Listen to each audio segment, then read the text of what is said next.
अंदर सरकार की वरीयता रहेगी, प्राथमिकता रहेगी।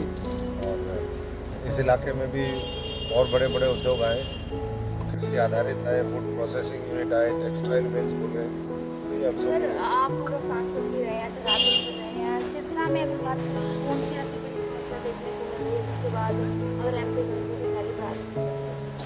वैसे कोई समस्या नहीं है कि कोई वैसी समस्या का बात करें, बट क्योंकि ये हमारा पश्चिम का जो इलाका है हरियाणा का, दिल्ली के आसपास तो बहुत वो हुआ, बढ़ोतरी हुई, औद्योगिकरण भी हुआ और भी बड़े बड़े शहर बसे, लेकिन इस इलाके में धीरे धीरे मैं समझता हूँ कि अब इसकी बारी है, तो उसको हम विकास की मुख्य धारा में ये इलाका भी और तेजी के साथ शामिल हो। पहले तो रोड छोटे छोटे हुआ करते थे, कनेक्टिविटी नहीं थी इस इलाके की, तो रोड के ऊपर फोकस करवाया उस समय हमने।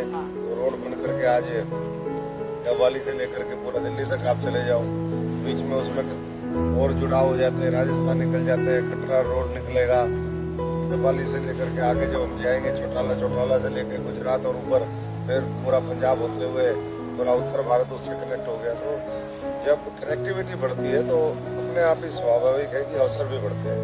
तो अब अवसर का लाभ हमारे इस इलाके को मिले, मैं समझता हूँ कि हमसे बात की जाए 2019 में बीजेपी के जो कैंडिडेट थे उन्होंने आपको 3,09,000 वोटों से हराया था। अब 2024 में आप खुद बीजेपी के कैंडिडेट हैं, आप क्या स्थिति देखते हैं?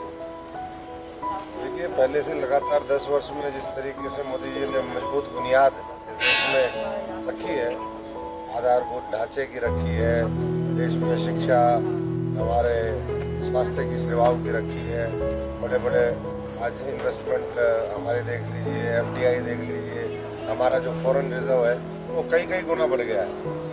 तो ऐसे में जितना आज़ादी से लेकर के हमारा फॉरेन रिजर्व था 14 से पहले, उससे ज़्यादा पिछले 10 वर्ष में हमने उसमें बढ़ोतरी करी है।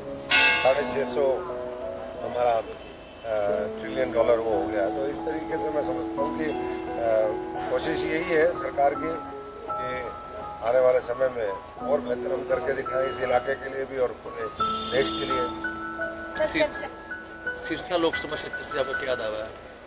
सिरसा से जब काम अच्छे किए हैं और जो भी पुराने मुद्दे थे उसका जब समाधान कर दिया, जब 550 साल पुराने मुद्दों का समाधान हो गया, राम मंदिर बन गया, तो लहर है पूरे में। लोग कह रहे हैं कि भाई जो राम को लाए हैं हम उनको लाएंगे, तो इसलिए जो लोगों को मदद कर रहे हैं उनको लेकर के आएंगे। आज कोविड आया, 80 करोड़ से ज़्यादा लोगों को फ्री राशन देने का काम किया। गरीबों के कल्याण के लिए जो योजनाएं, जितनी सरकार ने योजनाएं बनाई है उतनी किसी सरकार ने नहीं बनाई, डायरेक्ट उनके खातों में पैसा जाता है। तो गरीब हो, किसान हो, हर व्यक्ति अपने आप को आगे की तरफ बढ़ता देखता है। 2,500 करोड़ रुपए केवल सिरसा जिले में फसल बीमा के मुआवजे के लिए आए हैं, कंपनसेशन के लिए आए हैं। तो ये अपने आप में दर्शाता है इस बात को कि हर वर्ग को आगे बढ़ाने का काम वो प्रदेश की सरकार ने किया है। और